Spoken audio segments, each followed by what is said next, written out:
Morning class. So before this we have studied the topic equations of motion by calculus method.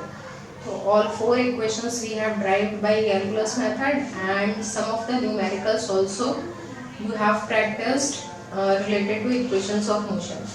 तो उसके बाद जो आपका topic आने वाला है because now only the last two topics are remaining in this chapter.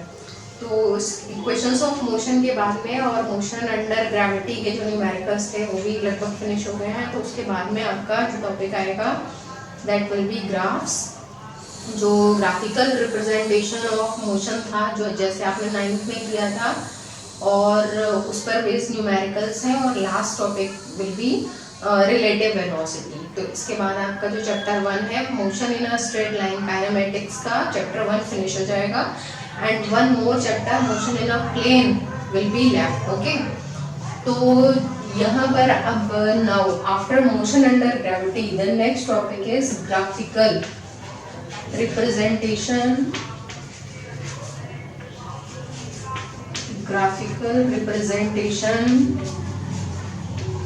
of motion. Graphical representation of motion. तो graphs जो होते हैं दोज आर ऑफ 3 टाइप्स, जिसमें सबसे पहले डिस्टेंस टाइम या उसके बहुत सारे नेम्स हैं, डिफरेंट नेम्स से उसको लिखा जाता है, लेकिन जो यहाँ रिप्रेजेंटेशन है वो ST या XT कहा जाता है. उसको ST और XT ग्राफ. तो ये ग्राफ जो है XT या ST ये ग्राफ हो सकता है आपका डिस्प्लेसमेंट टाइम या फिर डिस्टेंस टाइम या फिर पोजीशन टाइम. इन तीनों नेम्स से ग्राफ को स्टडी करते हैं. तो suppose that I have written here first of all displacement time. तो डिस्प्लेसमेंट टाइम या डिस्टेंस टाइम या पोजीशन टाइम जिस भी नेम से है then the same graph you have to study.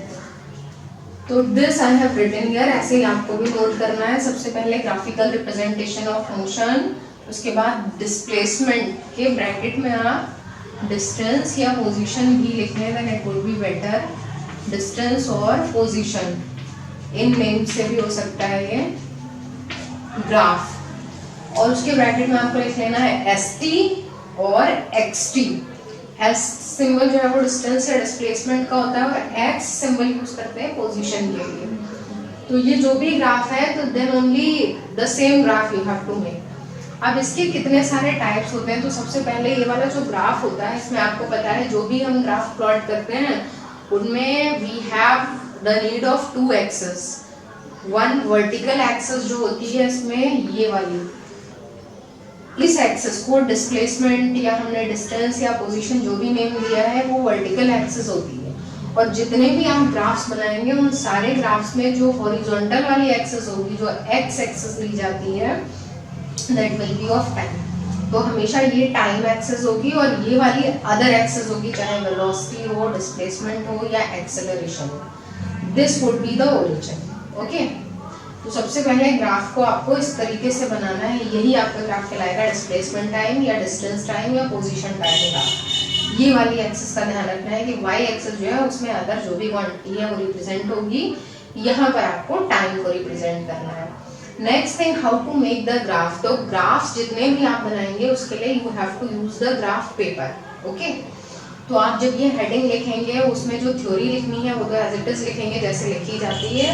And to make the graph you have to use one graph paper. तो जो आपका सिंगल ग्राफ पेपर होता है, जो ग्राफ कॉपी होती है, उस पेज को आपको डिवाइड करना है 4 पार्ट्स में. ओके, तो 4 पार्ट्स में डिवाइड करने के बाद जो 1/4 वाला पार्ट होगा, जहां जहां आपको ग्राफ लगाना है वहां वहां इसी 1/4 पार्ट का यूज करेंगे. इस पर आप ग्राफ बनाएंगे और ग्राफ बनाने के बाद आपको जहां जो भी जगह है ग्राफ बनाने की वहां पर इसको पेस्ट करना है. ठीक है, तो सपोज दैट आपने यहाँ लिखा कि when body is moving when the body is at rest. मान लीजिए इसके लिए ग्राफ बना रहे हैं तो हेडिंग लिखेंगे when the body is at rest. Graph paper पर बनाना है, उसको इसके नीचे पेस्ट कर देना है. ठीक है, तो कॉपी पे आपको पेंसिल से ड्रॉ नहीं करना है बल्कि ग्राफ पेपर पर ड्रॉ करके पेस्ट करना है. One thing is this. दूसरी चीज ये है कि जब भी आप ग्राफ बनाते हैं तो take care of one thing कि ग्राफ जो है आपका हमेशा that should be made with sharp pencil and scale. सबसे पहली बात तो आपको ऐसे करके ये थिक लाइंस नहीं बनानी है। ऐसा कोई भी ग्राफ होगा then it will be cut at the same time. जब आपके असाइनमेंट्स जमा होंगे उस टाइम ध्यान रखिएगा ये ग्राफ ऐसे करके थिक लाइन से नहीं बना होना चाहिए। एंड सेकेंड थिंग, ग्राफ जो है वो फ्री हैंड ना बना हो, पेंसिल और स्केल का यूज करके बनाना है ग्राफ को। ओके, तो ग्राफ शार्प पेंसिल से और स्केल से ही बनाना है और ग्राफ पेपर पर बनाना है। So now I am going to start the graph. तो सबसे पहले हम जो स्टडी कर रहे हैं वो पोजीशन टाइम ग्राफ है या डिस्प्लेसमेंट टाइम या डिस्टेंस टाइम। अब इसके जो सब पार्ट्स हैं, सबसे पहले ये ग्राफ कौन सा होता है, तो this graph is drawn between the displacement and time axis. Okay, ऐसे आप डिफाइन कर सकते हैं कि this graph is drawn between the two axis displacement and time. उसके बाद में अब आप ये ग्राफ जो है ये फॉलोइंग 4 केसेस में स्टडी किया जाता है। तो आपको लिख देना है कि this graph can be studied under the following cases. In cases में आपको ग्राफ को स्टडी करना है। तो सबसे पहला जो केस आता है, यहाँ आप हेडिंग लिख देंगे। First heading will be when body is at rest. जब बॉडी रेस्ट पर है then what would be the shape of the graph. तो बिल्कुल 9th क्लास वाले हैं, अगर आपको याद है तो अच्छी बात है, नहीं याद है तो यहाँ पर रिवाइज हो जाएगा कैसे बनाना है। When body is at rest, graph बनाना है रेस्ट के लिए। तो इसका ग्राफ कैसे बनेगा, तो इसमें यहाँ हेडिंग लिखने के बाद में यहाँ आपको ग्राफ पेपर पेस्ट करना है। यहाँ डिविजन्स नहीं लिखने होंगे, सीधे डिस्प्लेसमेंट और टाइम एक्सिस लिखनी होगी बस। ओके, अब ग्राफ कैसे बनाना है, तो उसके लिए ये जो ग्राफ होगा this will be like this, ऐसे बनाना। ये ग्राफ शो कर रहा है कि body is at rest. So now how it is showing body is at rest. So in this graph आप देख रहे हैं ये वाली एक्सिस डिस्प्लेसमेंट की है, this axis is of time, ये टाइम की एक्सिस है। तो क्योंकि इस ग्राफ में ग्राफ इस डायरेक्शन में जा रहा है और ये डायरेक्शन ये शो कर रही है कि टाइम तो इंक्रीज हो रहा है, टाइम की डायरेक्शन में जा रहा है graph, it means time is increasing.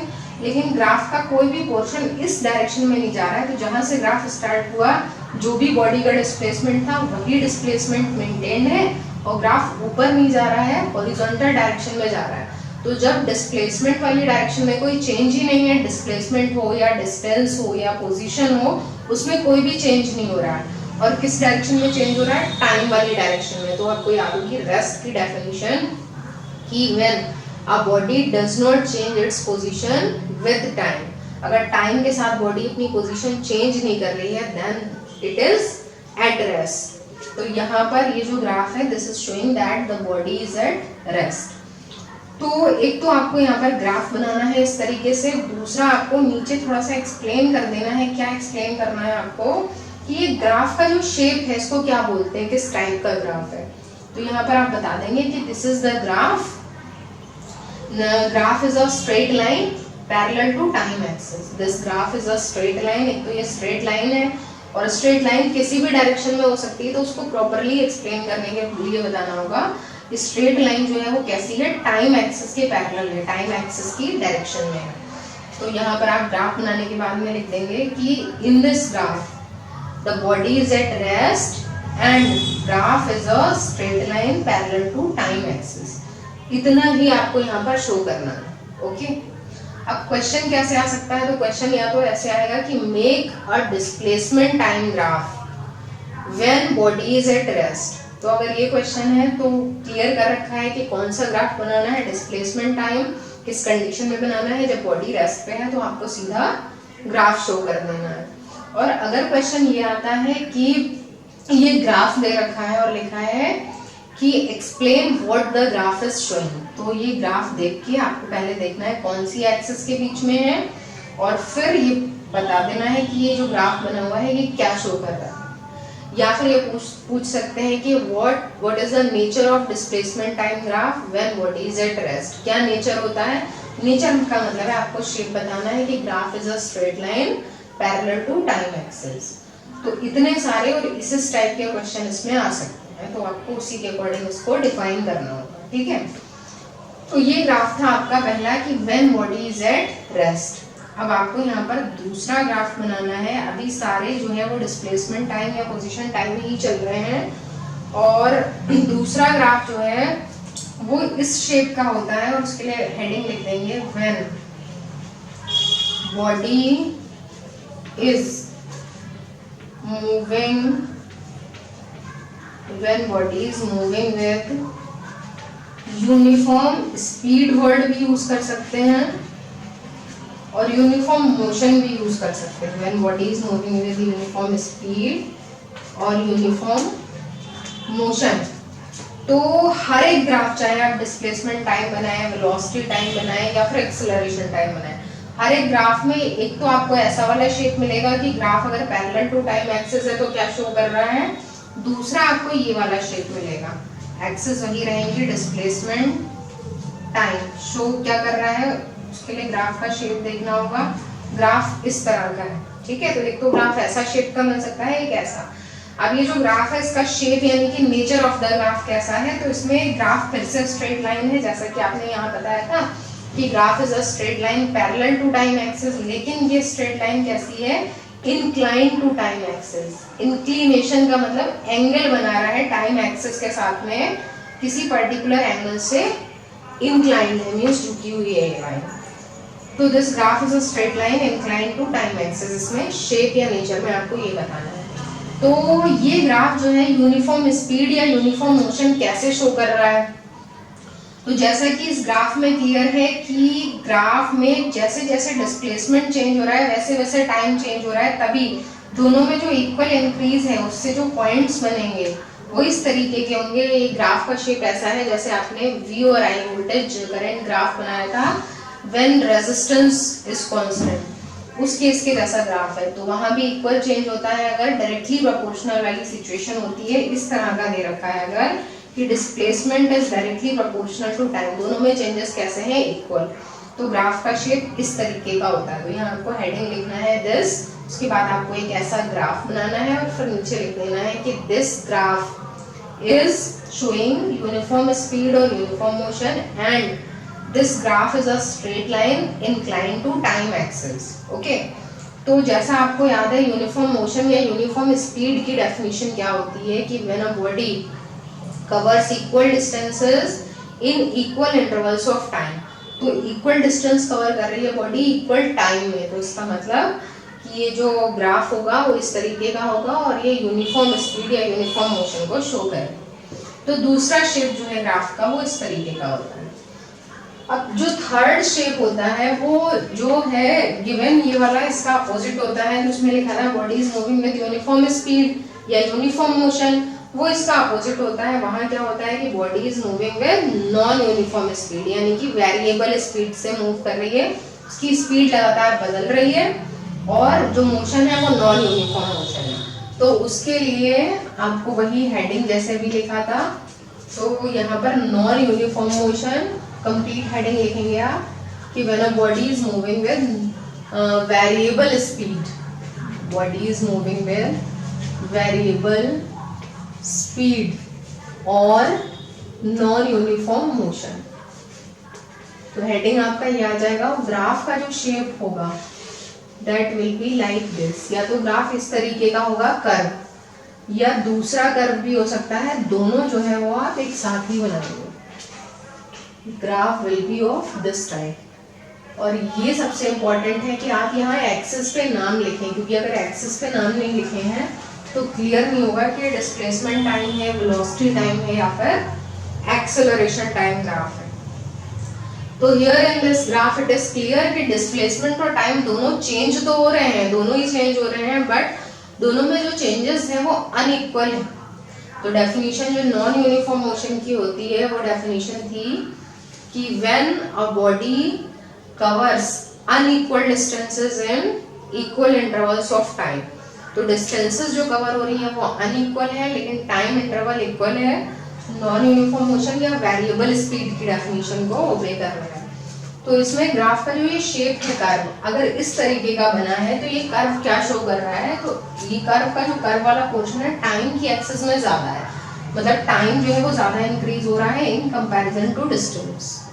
तो अगर डिस्टेंस कम इंक्रीज हो रही है, टाइम ज़्यादा इंक्रीज हो रहा है, तो इसका मतलब जो स्पीड है वो कम है, डिक्रीजिंग स्पीड है। और अगर ग्राफ का शेप इस तरीके का है तो इसका मतलब टाइम की एक्सिस में कम चेंज हो रहा है और डिस्टेंस की एक्सिस में ज़्यादा चेंज हो रहा है। क्योंकि अगर हम किसी भी पॉइंट पे मार्क लगाएं तो आप देख रहे हैं कि ये इतना है, अगर आप इस वाली जगह पे मार्क करें तो ये जो है इतना है और टाइम इतना दे रखा है। तो इससे क्लियर हो रहा है कि दोनों में जो चेंजेस हैं वो अनइक्वल है, दोनों में बराबर चेंजेस नहीं है। तो जब दोनों में चेंजेस अनइक्वल है तो इंक्रीजिंग या डिक्रीजिंग स्पीड के लिए ग्राफ हो सकता है, वेरिएबल स्पीड का ग्राफ होगा। तो यहाँ आपको हेडिंग ये देना है। यहाँ नेचर ऑफ द ग्राफ जो है वो कोई प्रॉपर नेचर नहीं है, जैसे आपने यहाँ स्ट्रेट लाइन और इंक्लाइन या पैरेलल टू टाइम एक्सिस बताया था। यहाँ पर क्या है, यहाँ पर आप बता देंगे कि the shape of the graph will be a curve, curve shape का ग्राफ होगा। बस इतना ही एक्सप्लेन करना है इसमें और कुछ नहीं बताना। और उसके बाद नेक्स्ट जो फोर्थ टाइप का ग्राफ होगा वो इसी ग्राफ का अपोजिट, या तो आप ऐसा कर सकते हैं कि इसी में बना लेंगे, ठीक है, आप सेपरेट बनाएंगे उसको तो अलग से पर लिखना पड़ेगा। एक ग्राफ इस तरीके का हो सकता है, डिस्प्लेसमेंट एक्सिस, टाइम एक्सिस, इसका अपोजिट। तो जैसे इसमें लाइन ऊपर जा रही है, यहाँ पर इस तरीके से आ सकती है, ठीक है। तो अगर लाइन नीचे आ रही है इसका मतलब डिस्प्लेसमेंट जो है वो टाइम के साथ क्या हो रहा है, डिक्रीज। लेकिन दोनों में इक्वल चेंज है, जैसे यहाँ लिखा है यूनिफॉर्म। तो डिस्प्लेसमेंट टाइम के साथ अगर इक्वली इंक्रीज हो रहा है तो ऐसा ग्राफ बनेगा, इक्वली डिक्रीज हो रहा है तो ऐसा ग्राफ बनेगा। नेचर ऑफ द ग्राफ भी सेम है, स्ट्रेट लाइन है और इंक्लाइन टू टाइम एक्सिस है, क्योंकि टाइम एक्सिस के साथ अभी भी ये कोई एंगल बना रही है, एंगल की बस डायरेक्शन चेंज हो रही है। तो इतने टाइप्स के टोटल ग्राफ है, ओके। तो इसमें आपको देखिए सबसे पहले तो इस वाले ग्राफ में ध्यान रखना है, अगर ये ग्राफ आप बनाएंगे displacement time then it is okay, सही ग्राफ है, क्योंकि डिस्प्लेसमेंट टाइम के साथ डिक्रीज हो सकता है, पॉसिबल है। और अगर ये ग्राफ आपका डिस्टेंस टाइम ग्राफ होगा तो यहाँ थोड़ी सी रीजनिंग है, थोड़ा आपको ध्यान रखना है कि अगर ग्राफ आप डिस्टेंस टाइम बनाते हैं तो डिस्टेंस कभी भी डिक्रीज नहीं होती है, हमेशा इंक्रीज होती है। तो ये ग्राफ डिस्टेंस टाइम ग्राफ के केस में पॉसिबल नहीं होगा। इसी तरह से अगर आप पोजीशन टाइम ग्राफ बनाते हैं तो पोजीशन भी कभी भी डिक्रीज नहीं हो सकती। तो ध्यान रखिएगा कि ग्राफ स्केलर क्वांटिटी के लिए बना है या वेक्टर क्वांटिटी के लिए बना है। तो अगर स्केलर क्वांटिटी के लिए बना है तो इस टाइप के ग्राफ जो भी डिक्रीजिंग वाले होंगे वो पॉसिबल नहीं है। तो ऐसे ही वो वाला जो ग्राफ है वो भी डिक्रीजिंग वाला जो है वो डिस्टेंस के लिए पॉसिबल नहीं है। तो डिस्प्लेसमेंट टाइम ग्राफ ही पॉसिबल होगा। बस इतना ध्यान रखिएगा कि अगर आप डिस्टेंस टाइम या पोजीशन टाइम बना रहे हैं तो ये ग्राफ्स कट हो जाएंगे, यहाँ पर बस इधर वाले ग्राफ्स ही बनाने हैं। तो अब ये जो आपका टॉपिक है डिस्प्लेसमेंट टाइम ग्राफ या पोजीशन टाइम या डिस्टेंस टाइम, उसमें बस इतने ही ग्राफ्स आपको बनाने हैं। कि मैंने फोर्थ लिखा था लेकिन मैंने उसको इसी में एडजस्ट कर दिया। तो आपके 3 टाइप्स के ग्राफ हैं। पहला when the body is at rest, दूसरा आ जाएगा यूनिफॉर्म स्पीड या यूनिफॉर्म मोशन का, और तीसरा आ जाएगा नॉन यूनिफॉर्म मोशन का। बस इतने ही पॉसिबल ग्राफ्स है। अच्छा, शेप्स का ध्यान रखिएगा। अब जितने भी ग्राफ आगे आप बनाएंगे उनमें सभी में क्या होगा, शेप्स यही वाले रहेंगे, शेप्स चेंज नहीं होंगे। पहला ग्राफ इस तरीके का बनेगा पैरेलल टू टाइम एक्सिस, दूसरा ग्राफ आपका ऐसा बनेगा इंक्लाइन टू टाइम एक्सिस, और तीसरा ग्राफ कर्व बनेगा हर एक टाइप में। जैसे अब आगे हम स्टडी करेंगे वेलोसिटी टाइम या स्पीड टाइम, तो उनमें सेम कंडीशन रहेगी, ओके। तो चलिए, ये जो है आपका क्लियर हो गया। सबसे पहले था when body is at rest, दूसरा था body is moving with uniform speed, third था body is moving with variable speed. तो take care of this. Question direct भी आ सकते हैं, रीजनिंग में भी आ सकते हैं, ग्राफ भी गिवन हो सकता है और उसमें ये एक्सप्लेन करा सकते हैं क्या शो कर रहा है, या फिर ग्राफ बनवा सकते हैं। तो आप इन्हीं ग्राफ से मैं बाकी जो आपका टॉपिक बचा है वो एक्सप्लेन कर दे रही हूँ। जैसे डिस्प्लेसमेंट टाइम की जगह अब आपका जो सेकंड टाइप का ग्राफ है वो होगा स्पीड टाइम ग्राफ या फिर वेलोसिटी टाइम ग्राफ। दोनों में कोई भी हो सकता है, लेकिन बस आपको ध्यान रखना है कि पॉसिबल है या नहीं है। तो स्पीड या वेलोसिटी टाइम, अब क्या होगा, अब जहां जहां आपने ग्राफ बनाया है वहां वहां एक्सिस चेंज हो जाएंगी। तो पहला ग्राफ जो है आपका वीटी ग्राफ बन जाएगा। इसके ब्रैकेट में भी आपको सिंबल तो दोनों का सेम होता है, स्पीड हो या वेलोसिटी हो। तो आपको यहाँ पर क्या लिख देना है, वीटी ग्राफ, ये कहलाता है वीटी ग्राफ। अब ये हेडिंग चेंज हो जाएगा क्योंकि अपने आप से आप कंडीशन को देखें कि क्या हेडिंग होगा। तो वीटी ग्राफ जो है वो किस नेचर का है कि straight line parallel to time axis. तो ये क्या शो कर रहा है, ये शो कर रहा है कि वेलोसिटी इंक्रीज नहीं हो रही है, स्पीड इंक्रीज नहीं हो रही है, क्या इंक्रीज हो रहा है, टाइम। तो यानी कि टाइम तो इंक्रीज हो रहा है लेकिन स्पीड या वेलोसिटी कैसी है, कांस्टेंट। तो कांस्टेंट स्पीड को या कांस्टेंट वेलोसिटी को ही कहते हैं यूनिफॉर्म, जो आपने यहाँ लिखा था यूनिफॉर्म स्पीड। तो इसका मतलब ग्राफ जो है वो, जो ग्राफ की एक्सिस और ग्राफ का शेप है वो ये डिसाइड करता है कि ग्राफ शो क्या कर रहा है। तो इसका हेडिंग हो जाएगा when body is moving, when body is moving with uniform speed, body is moving with uniform speed. तो अभी आपने देखा था यूनिफॉर्म स्पीड के लिए अगर आप डिस्प्लेसमेंट टाइम ग्राफ बनाएंगे तो उसका शेप ऐसा होगा, और अगर यूनिफॉर्म स्पीड ही शो करना है, यूनिफॉर्म मोशन ही शो करना है लेकिन बनाना वीटी ग्राफ है, तब शेप चेंज हो जाएगा। ये सबसे इम्पोर्टेंट प्रॉपर्टीज हैं ग्राफ की, कि ऐसा नहीं है कि कोई ग्राफ जो कंडीशन शो कर रहा है वो हमेशा ही दूसरा ग्राफ भी उसी नेचर का बनाना पड़ेगा वो कंडीशन शो करने के लिए, ऐसा नहीं है। यहाँ पर आपने इंक्लाइन टू टाइम एक्सिस का ग्राफ बनाया था किस कंडीशन में, डिस्प्लेसमेंट टाइम में। तो इसलिए मैंने अभी बताया था कि स्पेशली आपको देखना है कि ग्राफ बनाना कौन सा है, डिस्प्लेसमेंट टाइम बनाना है या वेलोसिटी टाइम बनाना है। अगर डिस्प्लेसमेंट टाइम है तो उसका नेचर डिफरेंट होगा, अगर वेलोसिटी टाइम ग्राफ है तो उसका नेचर डिफरेंट होगा, अलग तरीके से बनेगा। तो वीटी ग्राफ पहला सेम ग्राफ आप बनाएंगे, बस एक्सिस का आपने नेम चेंज कर दिया, जिसको चेंज कर देने से हेडिंग चेंज हो गया कि body is moving with uniform speed. Okay, तो काम वही करना है, पहले आप हेडिंग लिखेंगे, फिर आपको ये ग्राफ बनाना है, फिर नीचे उसका नेचर फिर से बताना पड़ेगा कि this graph is showing uniform speed and in this graph is a straight line parallel to time axis. अब आपको दूसरा ग्राफ इसी तरीके का बनाना है लेकिन फिर से एक्सिस चेंज कर देने से हेडिंग चेंज हो जाएगा। तो अब ये वेलोसिटी टाइम है, this is also velocity time. तो अब हेडिंग क्या बन जाएगा, तो यहाँ वेलोसिटी टाइम के साथ इक्वली इंक्रीज हो रही है, जैसे जैसे टाइम इंक्रीज हो रहा है वैसे वैसे वेलोसिटी भी इंक्रीज हो रही है।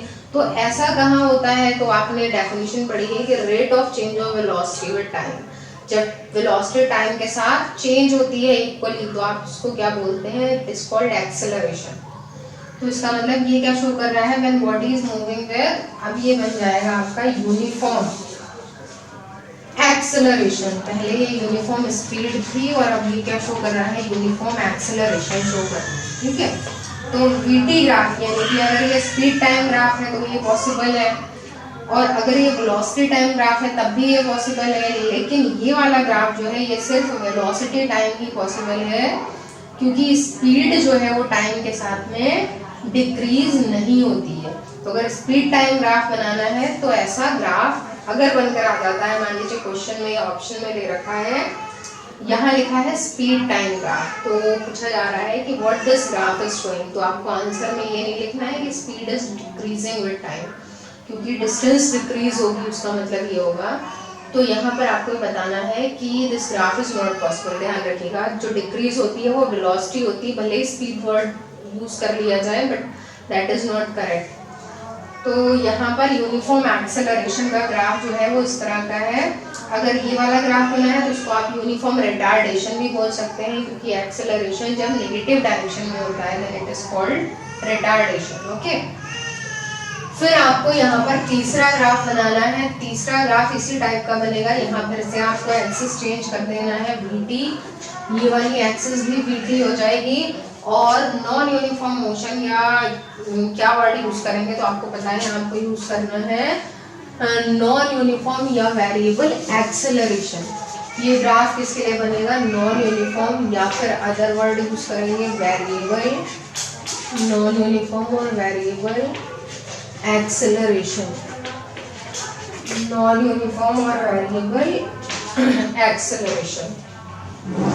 तो वैसे ही जैसे अभी आपने ग्राफ बनाए थे उसी तरीके के ये ग्राफ है ये, और दो टाइप्स जो थे वो आपके कंप्लीट हो गए हैं, एक पोजीशन टाइम और दूसरा स्पीड या वेलोसिटी टाइम। अब तीसरा एक और टाइप का ग्राफ रह गया है आपका, और वो है एक्सेलरेशन टाइम। ओके, तो चेंजेस कर देना है बस, बाकी सारी चीज़ें तो सेम है। तो मान लीजिए अगर आप इसको 80 ग्राफ बना देते हैं तो हेडिंग आपका क्या हो जाएगा, तो यहाँ पर एक्सेलरेशन जो है वो चेंज नहीं हो रहा है, टाइम चेंज हो रहा है। तो body is moving with uniform speed की जगह क्या वर्ड आ जाएगा यहाँ पर, यूनिफॉर्म एक्सेलरेशन। हेडिंग क्या हो जाएगा, थर्ड आपका एक्सेलरेशन टाइम, इसमें स्पीड वेलोसिटी दो आ रहे थे, यहाँ एक ही वर्ड आएगा एक्सेलरेशन टाइम ग्राफ। फिर आप पहला हेडिंग लिख देंगे when body is moving with uniform acceleration, कैसा शेप होगा, ऐसा होगा, पैरेलल टू टाइम एक्सिस। दूसरा इस तरीके का शेप होगा, तो ये क्या शो करेगा, इंक्लाइन टू टाइम एक्सिस है, ये शो करेगा कि when acceleration is changing with time, acceleration जो है वो टाइम के साथ चेंज हो रहा है, यानी कि एक्सेलरेशन कैसा है, वेरिएबल। तो इस तरीके का भी बना सकते हैं, इस तरीके का भी। यहाँ तो एक्सेलरेशन तो वेक्टर क्वांटिटी होती है, स्केलर नहीं है। तो अगर ये वाला है तो ये इंक्रीजिंग एक्सेलरेशन शो कर रहा है, ये वाला है तो डिक्रीजिंग एक्सेलरेशन शो कर रहा है।